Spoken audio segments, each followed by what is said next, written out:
If you were in your physical classroom, your brick and mortar classroom, and you needed to differentiate assignments or activities with different groups, it would be no problem.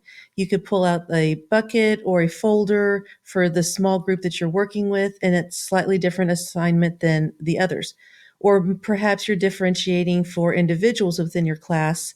You do a pre-test at the beginning of the week for spelling, and different students get different lists depending upon how well they do on that. It is possible to differentiate like that using a virtual classroom and not have to create multiple classrooms with each group or individual getting access to a different classroom. And you can still retain the privacy so that only certain individuals can get into certain folders. That's exactly what you're going to do here. So you're going to need the email address or however you're going to attach the share settings to individuals. Have a folder for each group or each individual. So for example, if I'm setting this up for small groups, then I might have a folder for group A, group B, the bluebirds, the owls, whatever the groups happen to be. Or if you're doing this for individuals, you would have a folder for each of the individuals in your class. And so you have that all set up. The way that you're going to individualize and make this private is the share settings. So if I'm setting this up for groups, so group A, I'm going to go to share. And when I get in here, I'm going to leave it at restricted, that only the people that are added can open with this link. And then up here, I'm going to list the individuals and pick the certain people that are allowed in this folder. And that's all you have to do. You just put their names in here, you copy the link. Only the people who have been added will be able to get into this folder. So then I go back into my classroom and I'm going to put my link for folder A with my cubby A.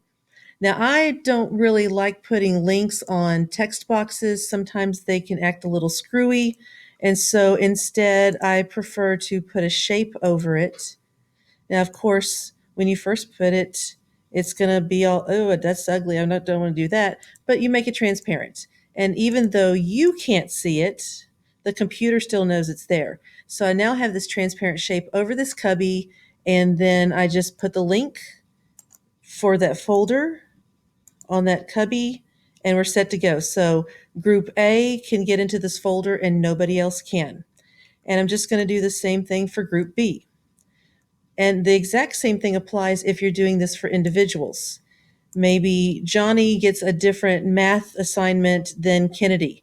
So I want to be able to, I can just slide a particular assignment into Johnny's folder.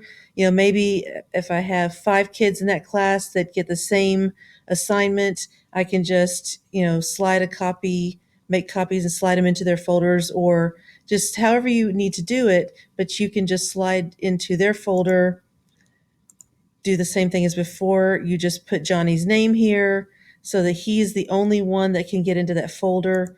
Copy the link, go back to the cubbies,